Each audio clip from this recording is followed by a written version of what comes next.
Black Lives Matter emerged from a moment that sparked national reflection in the United States.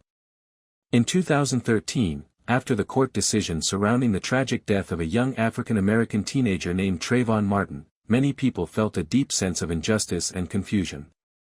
Conversations began to surface not only about this single case, but about a much larger pattern of experiences faced by Black communities across the country.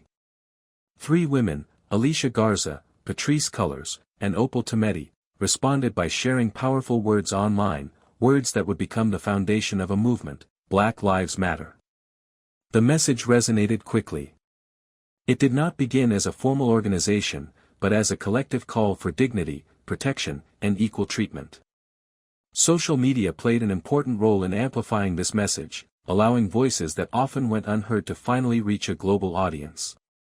People shared their personal experiences, their fears, and their hopes for change. The hashtag Black Lives Matter became not only a phrase, but a symbol of unity and awareness. What made this beginning so impactful was that it encouraged reflection rather than confrontation. It invited society to look closely at the everyday challenges that many people had grown used to, but which needed to be acknowledged and addressed. It was a reminder that the value of a life should never be questioned or minimized.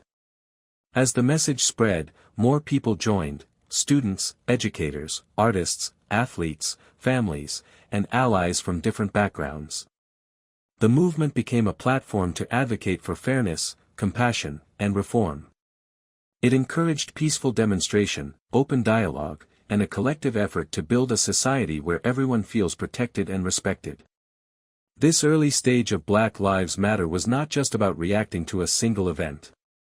It was about beginning a conversation that had been avoided for far too long. It marked the start of a new chapter in the ongoing story of civil rights, reminding the world that history is not only what we inherit, but also what we choose to shape for the future. If you are interested in learning more about this history and the conversations that continue today, please support this channel by liking this video, sharing it with others, and subscribing for more stories that explore the past to better understand our present. As the movement continued to grow, its message expanded beyond a single moment and became a reflection of a larger historical journey.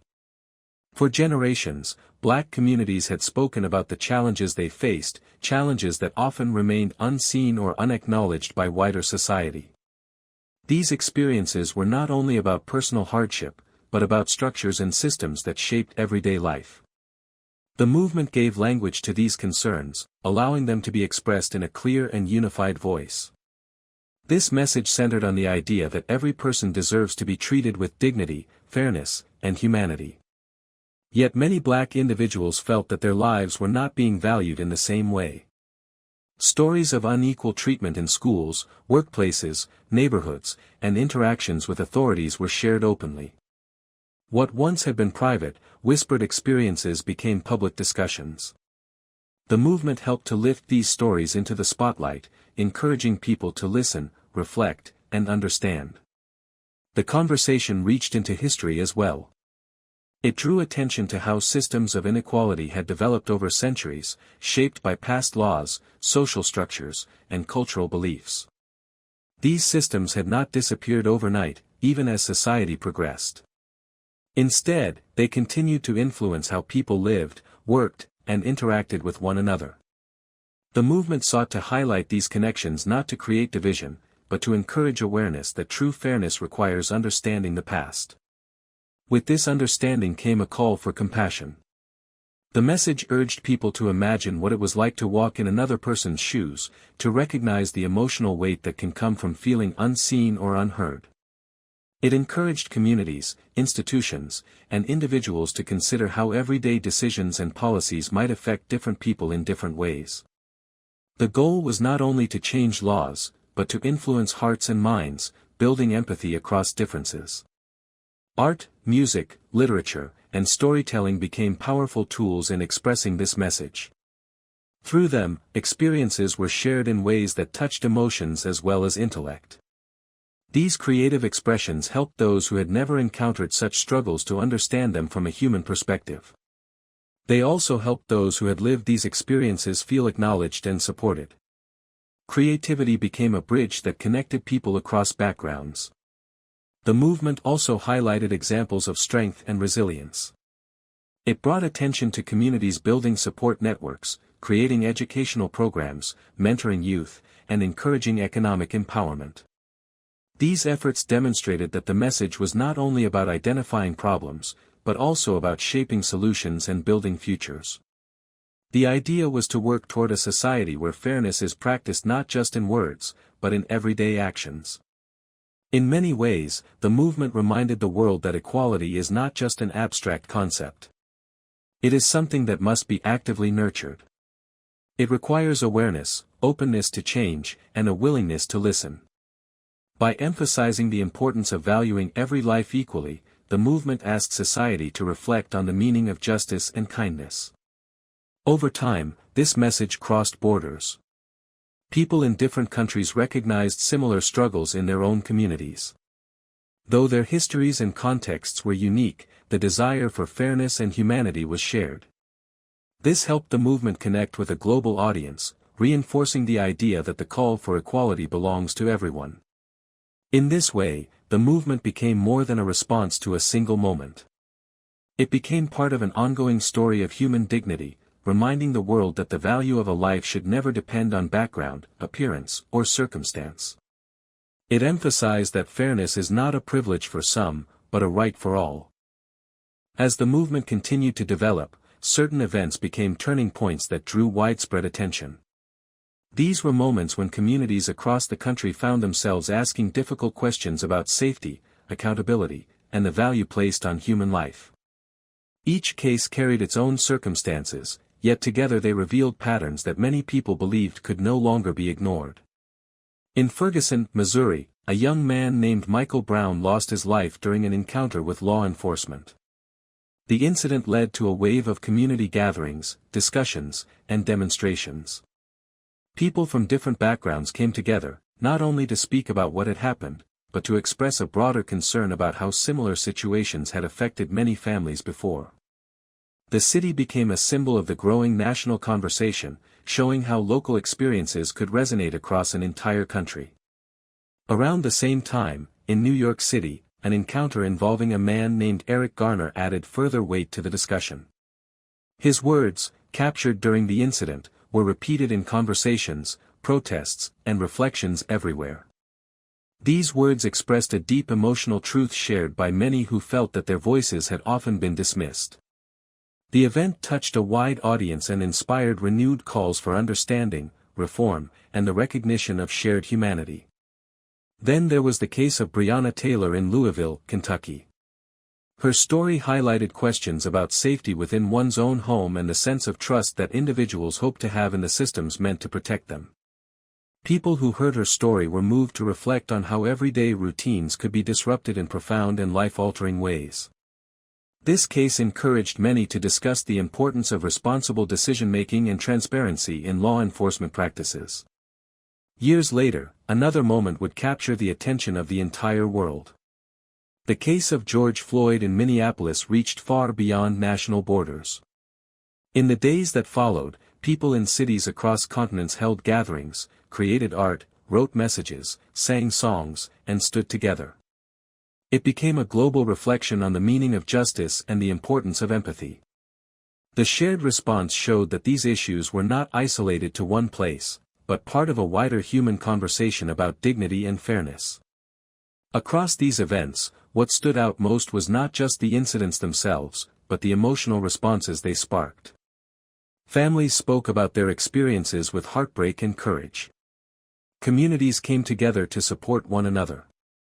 Students asked questions in classrooms. Faith leaders held discussions in places of worship. Artists created works that helped others feel what words alone could not express. These shared efforts strengthened the sense of unity and purpose behind the movement. The movement did not claim to provide easy answers. Instead, it encouraged thoughtful examination of the structures that shape society. It called for systems that protect every individual equally, and for processes that ensure accountability when harm occurs.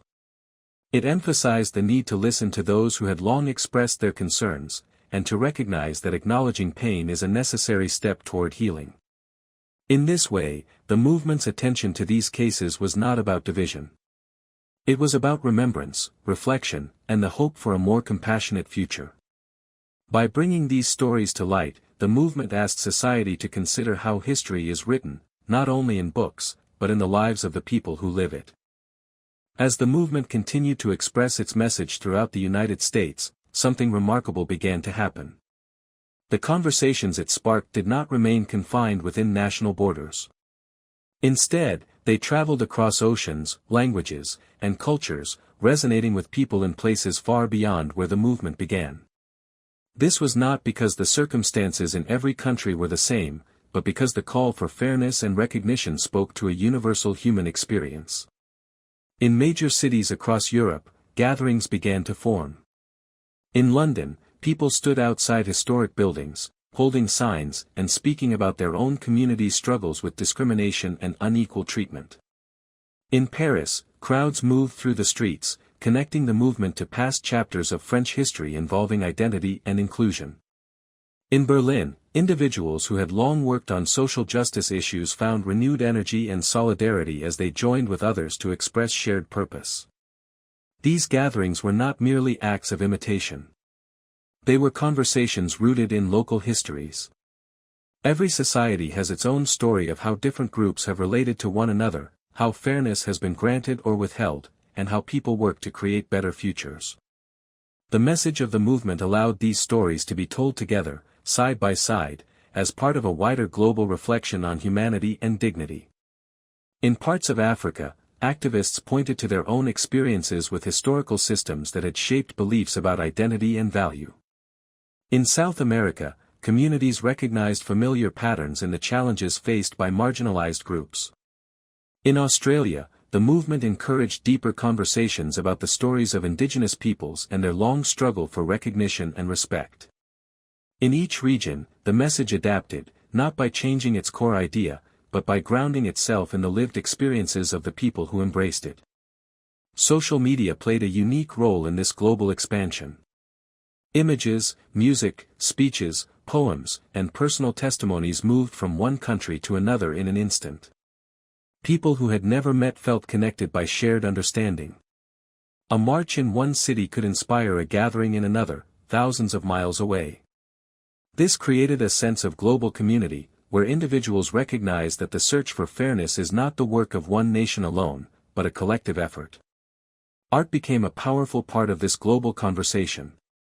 Murals appeared on walls, songs were composed, and dancers performed in public squares. These creative expressions carried emotion that could be felt even without translation. They invited onlookers not only to observe, but to think, to feel, and to consider their own roles in shaping the societies they live in.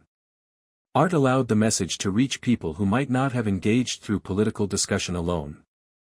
At the same time, educators, scholars, and community leaders held discussions that looked at history with renewed attention. They examined how ideas about identity had formed, how traditions had been shaped, and how systems of law and culture had evolved. These conversations encouraged people to ask not only how society reached its current state, but how it might grow into something more inclusive and compassionate. What made this moment significant was not just the visibility of the gatherings, but the sense of shared purpose that connected them. It was a reminder that the desire for fairness, respect, and the acknowledgement of human dignity crosses borders. Even when cultures differ and histories take unique paths, the hope for a just and understanding world is something people recognize in one another. Thus, the movement, while born in a specific moment and place, became part of a broader global story. It encouraged reflection in cities and villages across continents, reminding the world that the pursuit of equality is not the responsibility of one nation alone, but a shared human endeavor.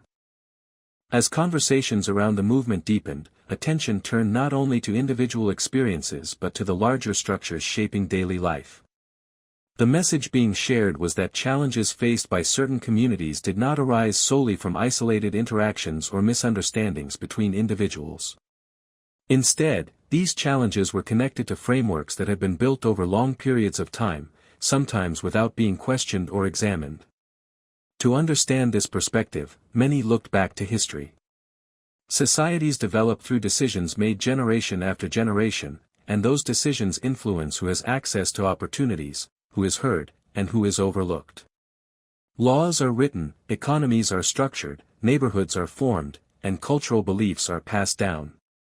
Over time, these elements blend into the background of everyday life, becoming so familiar that they can seem natural or unquestionable, even when they lead to unequal outcomes.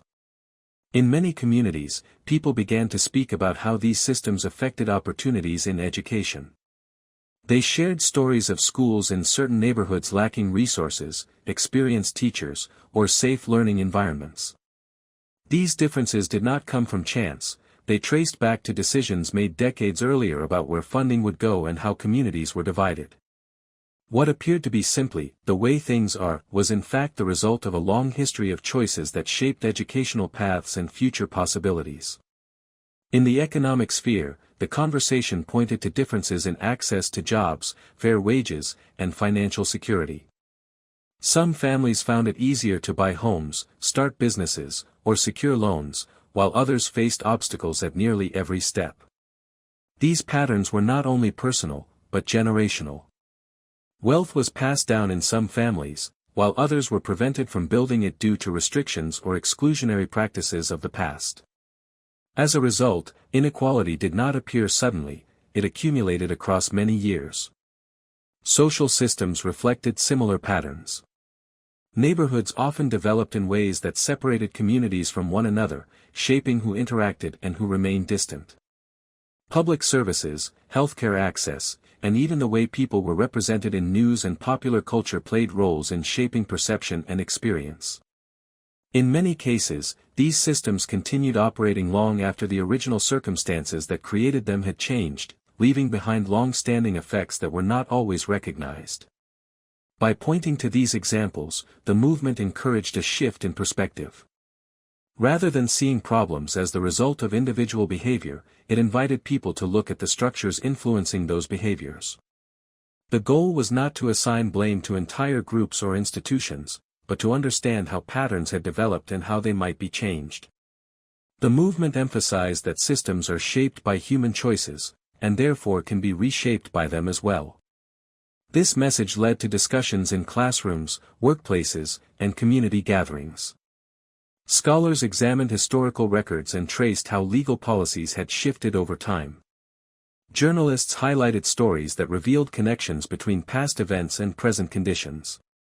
Families shared personal experiences that illuminated how these systems affected their daily lives. These conversations did not always come easily, but they allowed for greater understanding of how deep the roots of inequality could go. What emerged was a call for thoughtful reflection and gradual transformation.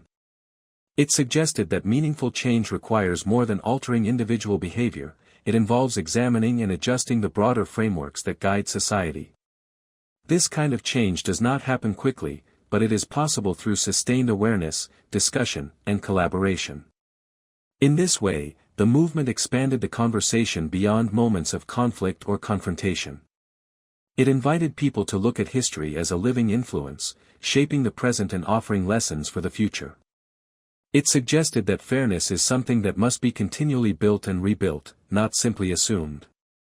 By acknowledging the depth of these systems, the movement encouraged a more comprehensive and compassionate understanding of how societies grow and how they can improve. As the movement continued to take shape, its supporters understood that lasting change required more than spoken words or private conversations. It needed collective action, visible, organized, and grounded in a shared sense of purpose. Throughout history, people seeking fairness have gathered together in public spaces to express their hopes, concerns, and determination. The movement followed in this tradition, drawing from past eras of social advocacy while creating new forms suited to the modern world. One of the most familiar expressions of this effort could be seen in peaceful marches. Individuals walked side by side through city streets, small towns, college campuses, and community centers. These gatherings were not simply about presence, they carried a powerful message. By choosing to walk calmly and together, participants demonstrated unity and resolve. The atmosphere at these events often included chants, handwritten signs, music, and spoken reflections. Each voice contributed to a collective statement, that fairness and equal treatment were goals shared by many. At the same time, the digital age offered new tools for organizing. Social media platforms allowed individuals to share information quickly, to coordinate plans, and to spread awareness to audiences that might not witness these events firsthand. Online campaigns helped amplify stories, research, art, and personal testimony. Someone in one corner of the world could learn about an event happening thousands of miles away with just a few taps on a screen. This ability to connect across distance created a sense of global community and allowed the movement's message to transcend physical boundaries. Community organizing also played a significant role. Activists worked within neighborhoods, not only to inform people about demonstrations or discussions, but to build support networks. They arranged workshops, educational forums, and mentorship programs. They encouraged young people to learn about their history and to understand how local decisions affect everyday life. They collaborated with teachers, faith leaders, small business owners, and local organizations, strengthening the bonds that form the foundation of any enduring social movement. Public demonstrations, too, took many forms beyond marching. People gathered in parks, on courthouse steps, at cultural centers, and in front of historic landmarks. Some events included moments of silence, while others featured musical performances or public readings. The diversity of these expressions reflected the movement's emphasis on shared humanity. Each demonstration reminded onlookers that change does not come only from political systems, but from the will of the people who engage with them. These efforts were guided by a sense of responsibility, to honor lives, experiences, and hopes for the future. Participants often spoke about the importance of maintaining a respectful atmosphere, emphasizing empathy and understanding. Many saw their involvement as part of a long legacy of peaceful advocacy that could be traced to earlier movements for voting rights, labor rights, and independence around the world. They understood that their efforts were not isolated moments, but part of an ongoing story about how societies evolve. The impact of these actions could be felt not only in public squares and online spaces, but also in homes, classrooms, and workplaces. Conversations began to shift. People who had never spoken about these issues before found themselves discussing history, fairness, and responsibility. Some began reading new books or attending community events. Others joined local organizations or volunteered their time to support initiatives that aligned with their values. The movement's approach demonstrated that change is both personal and collective. It comes from individuals reflecting on their own understanding, and from communities joining together to express their shared hopes. By combining traditional forms of public expression with modern communication tools, activists created a tapestry of voices that contributed to a larger dialogue. In this way, the movement's actions were not only demonstrations of solidarity, they were living reminders that progress is a continuous effort. They showed that when people come together with intention and compassion, they can shape the conversations that define their societies and influence the paths that history will follow. As discussions around the movement progressed, its purpose became clearer. It was not only calling attention to present concerns, but proposing paths toward a more just and balanced society. Supporters emphasized that meaningful change would require both reflection and practical action. Central to this vision was the idea that institutions, like the organizations responsible for public safety and justice, should reflect fairness and serve all communities equally. One of the key goals was to encourage reform in systems of law enforcement. The movement highlighted the importance of training, oversight, and transparent procedures designed to ensure that interactions between officers and citizens are guided by respect and accountability. This did not arise from a desire for conflict, but from the hope of building trust. People spoke about the need for systems in which every individual feels protected and valued, regardless of where they live or what they look like. Reform, in this sense, was seen not as dismantling, but as improving, ensuring that the institutions meant to keep communities safe truly fulfill that purpose. Accountability became another key point of focus.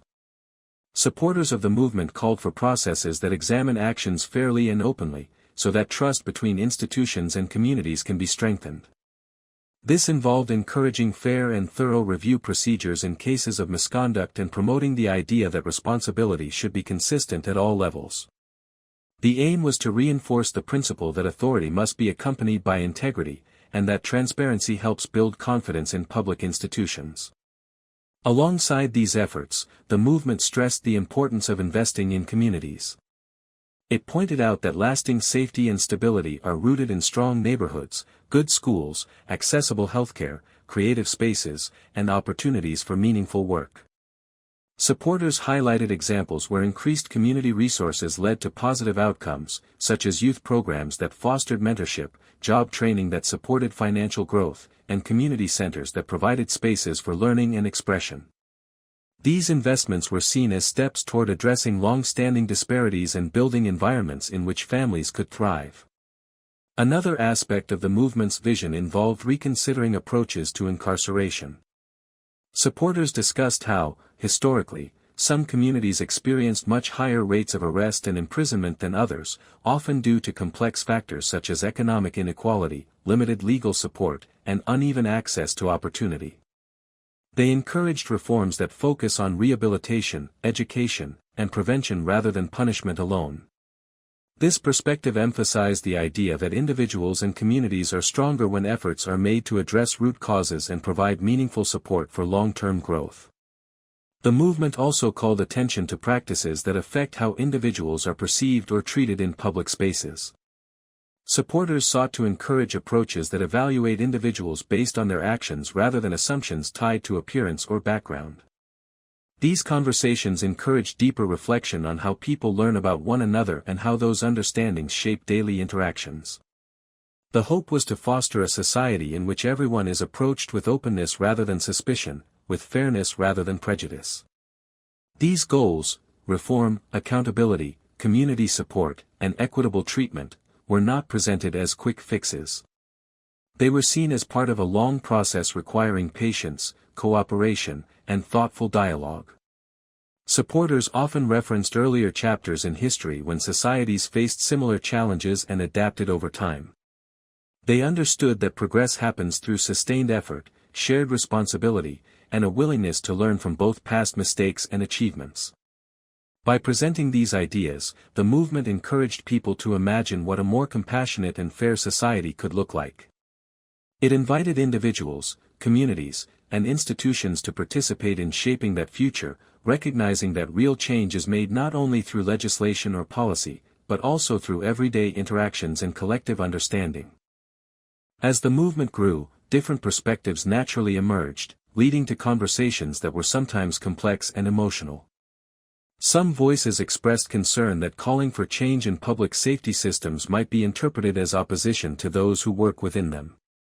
These individuals feared that the movement aimed to create distance between communities and the people responsible for protecting them.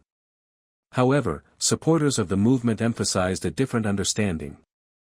They described their efforts not as rejection, but as a call to improve trust, fairness, and mutual respect.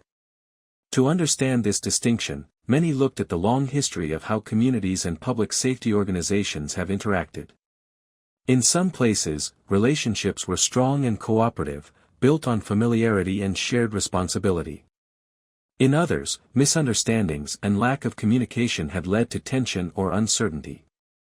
The movement encouraged society to acknowledge these differences and to work toward strengthening the bonds where they were weak.